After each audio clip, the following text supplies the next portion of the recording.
The story so far. Agent 47 and his handler Diana Burnwood are the world's top assassins working for the ICA. When all of their recent missions turn out to be contracts for a shadow client, things take an unexpected turn. All their targets have been operatives in an invisible organization known as Providence. Providence has infiltrated the highest echelons of power and secretly owns our world. The Shadow Client wages a silent war against them.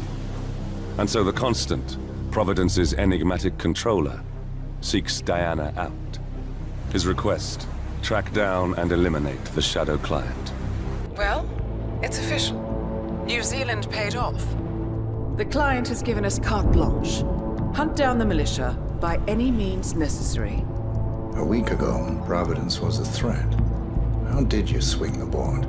The board are practical people, 47. A blank check is hard to turn down. Besides, the Shadow Client's war on Providence It's causing a global panic. Someone will need to stop the militia. Might as well be us. And the man on the train? You never told them about his offer. Good afternoon, 47. Your destination is the annual Global Innovation Motor Race in Miami, Florida.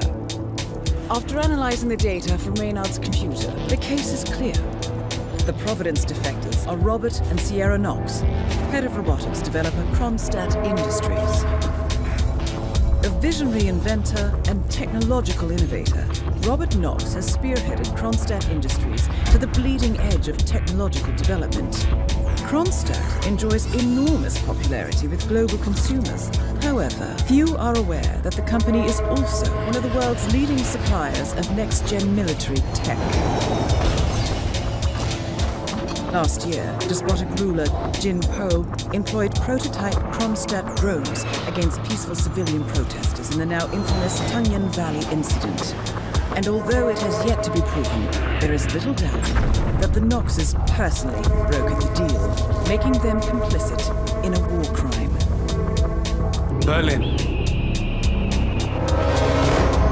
Shanghai. Montreal. We're bleeding operatives. Panic is spreading, and now we are axing our own? Knox was a traitor. He would have caused incalculable damage. My source checks out. We can prove the board knew about the chemical leaks. We'll have grounds for a retrial. It won't make a difference. They're too powerful. They're not the devil, Nancy. Just a company. They're not above the law, don't you see? This is bigger than James. Those bastards killed 80 people. And they got away with it. Think about what that means. No one's untouchable. No one's untouchable. You came home. I knew you would. You've come a long way, 47. And even now, you don't remember. This place. This was our prison, where Father trained us, shaped us into killers for Providence. Now, you don't remember. They ripped it out of you, wiped it away, but I do. I remember everything.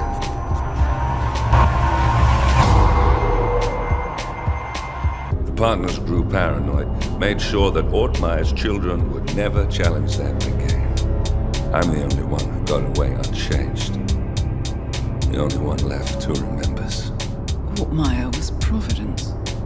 Everything he did to us, everything he made us do, it all leads back to them. I'm breaking more rules than I care to count, Mr. Gray. What's your play? The partners hide behind a cloak of anonymity. Only one man knows their true identities. Your client, the top controller, the one they call the Constant. He is the key. But he is untraceable. So what am I missing?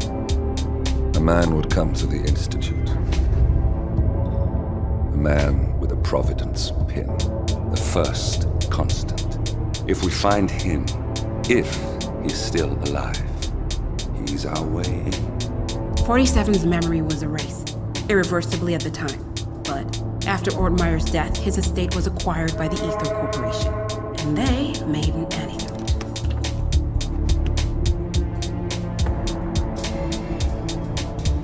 It's a long shot, I know. This is not how it works. We don't just join the revolution. ICA is neutral. We don't take sides. I hate to break it to you, lady, but neutrality is a side. It's the side of the status quo. People have died. Civilians. You align yourself with terrorists, murderers. Sometimes even monsters serve a purpose. Look. Enough. You have a choice. But I made mine a long time ago. I will finish what I started.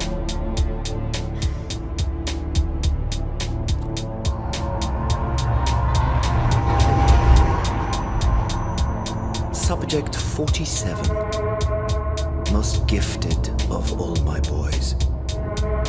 So you're the pick of the litter.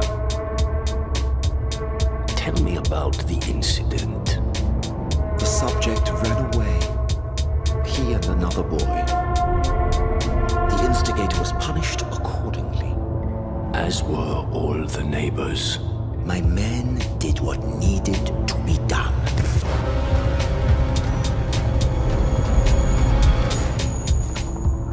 It won't happen again.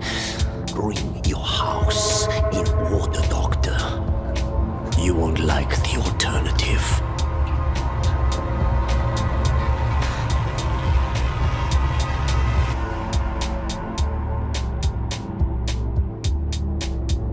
The Ark Society. One of Providence's more obscure outfits. I've heard whispers. A survivalist club for the global elite. Billionaires preparing for a global collapse.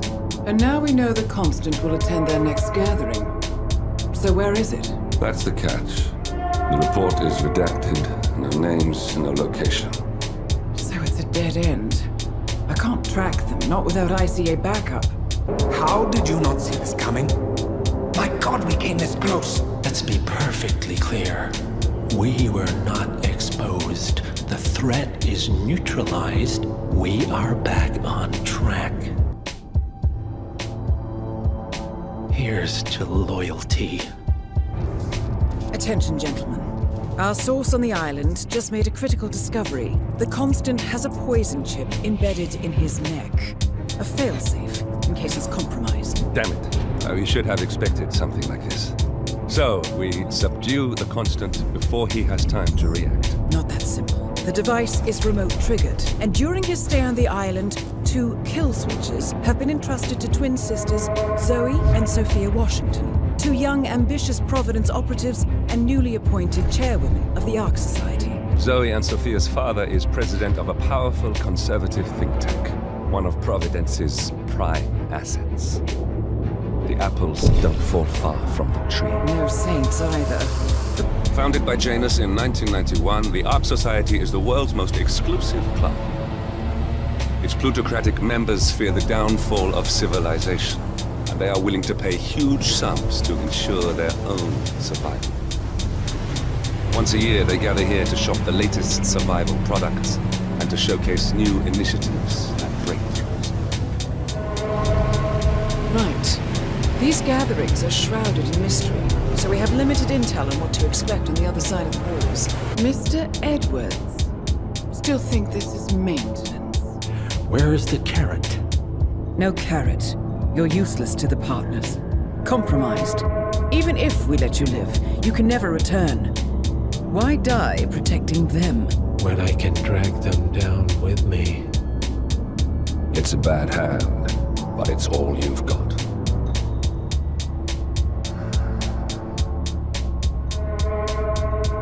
Three families.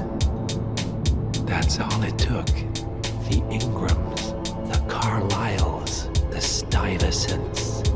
3 dynasties, secretly pooling their resources over generations, creating a singularity so dense that nothing escapes its gravity. Never heard of them. Well, they've heard of you. In fact, you just became the top of their agenda. Go. Can't give them time to retaliate. Don't take your eyes off him. The ivory towers are about to fall. And when we're done, Let's cross that bridge when we get to it. For now, the partners are all that matter. There's an issue. Of course there is. Olivia's tracked the names mentioned by the Constant, and they're dead ends. how dead? Obituaries for all three have appeared online. Accidental death, heart failure, lung cancer. They're covering their tracks. Faster than I thought. A contingency plan of sorts. The Constant wasn't aware of it. Seems they didn't tell him everything after all. Something this big will leave traces behind. The Constant says to follow the money. Milton Fitzpatrick, the investment bank. It's a key Providence asset. Which you worked for. The director of the New York branch is a Providence operative. It's our best bet as a way in. I'll tell the pilot to turn the plane around. Olivia decrypted the data 47 recovered from the bank. We isolated 3 transactions from Providence partner accounts, all made out to Haven, a small corporation operating out of the Maldives. And what does Haven do? To the public, they specialize in reputation management for the rich and famous. The real money, however, comes from the covert reconstruction of identities for wealthy criminals. They make people disappear. The partners are using Haven to acquire new identities. Yes. Olivia's been attempting to hack the Haven servers, but the owners of Haven are manually resetting the access keys every 10 hours. That, unfortunately, makes them targets. Haven Island is a true tropical paradise. Owned by the company's founder, Tyson Williams, the island is used by Haven as a combined headquarters and client entertainment center.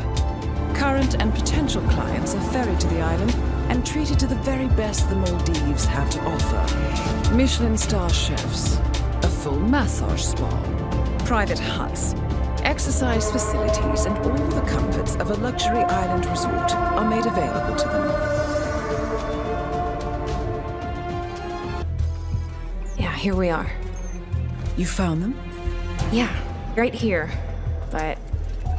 oh, wait a minute, something's off.